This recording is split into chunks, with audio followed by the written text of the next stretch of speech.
تو اللہ نے اپنے قدرت کرشمہ دکھانا تھا اس بندے کو قضائے حاجت لائے ہوئے. وہ قضائے حاجت سے فارغ جب ہوا تو اس نے برتن اٹھایا تاکہ پاکیزگی حاصل کرے. لیکن کیا ہوا، جب اس نے اٹھایا برتن تو اس برتن میں سے اللہ کی صدائیں بلند ہونے لگی.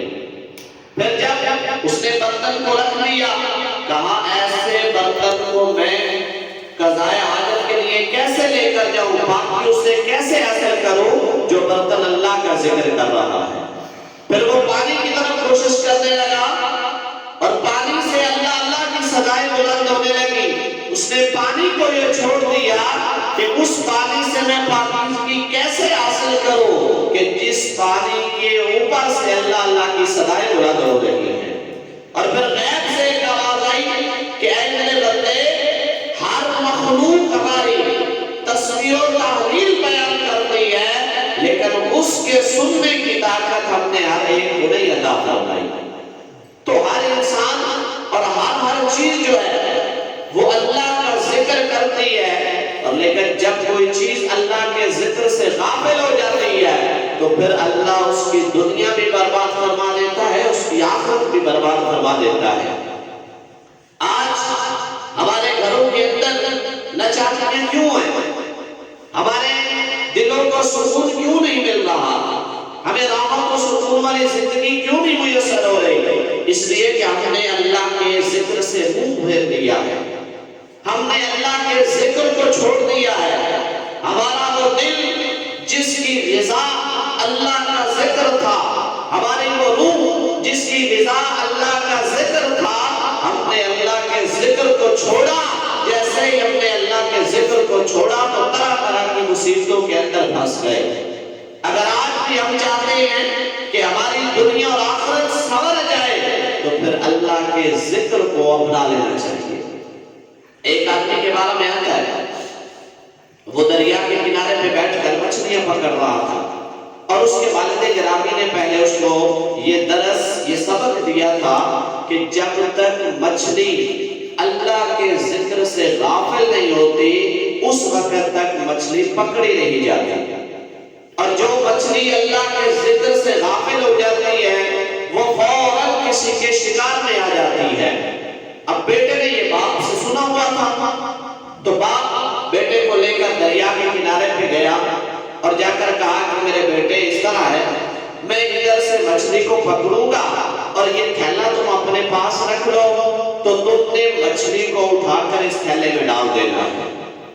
اب بیٹے کو پہلے باپ نے درس دیا ہوا تھا، کہا ٹھیک ہے ابا حضور. اب کیا ہوا کہ باپ مچھلی کو پکڑتا اور پکڑنے کے بعد اپنے بیٹے کو دے دیتا. اس کا بیٹا وہ مچھلی باپ سے لیتا اور پھر دریا میں پھینک دیتا. یہ سلسلہ چلتا رہا.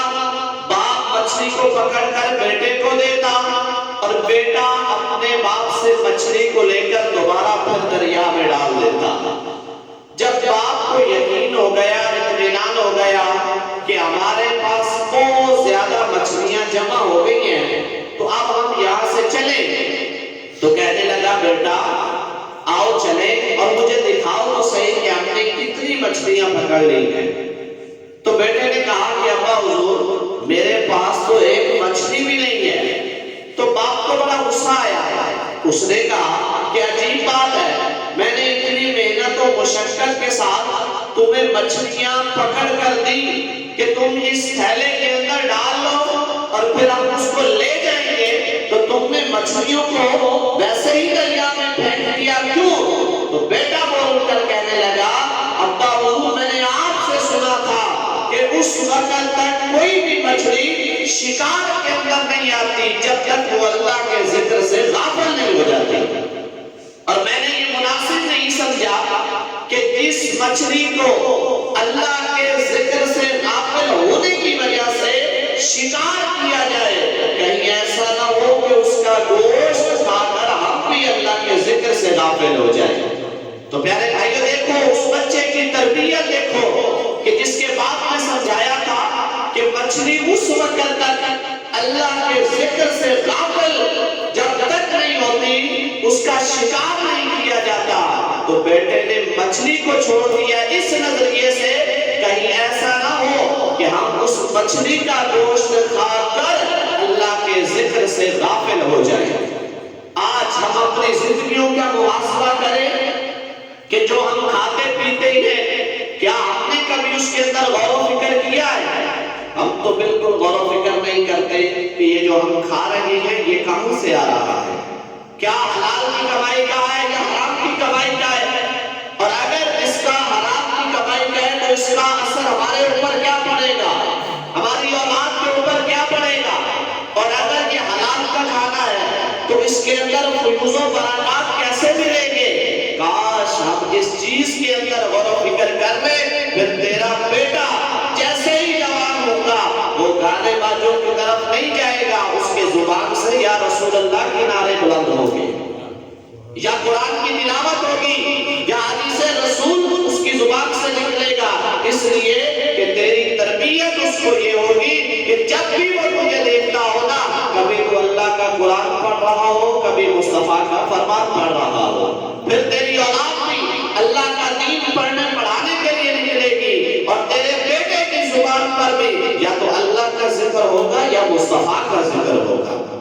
لیکن کاش ہم اپنی اسلام کریں، اس کے اندر ہم تدبر غور و فکر کریں، جب تک کوئی اللہ کے ذکر سے غافل نہیں ہوتا اس وقت تک اس بندے کو اللہ راحت و سکون کی زندگی عطا فرماتا ہے، لیکن جیسے ہی کوئی اللہ کے ذکر سے منہ پھیرتا ہے نا تو اس کے اوپر دنیا بھی تنگ ہو جاتی ہے۔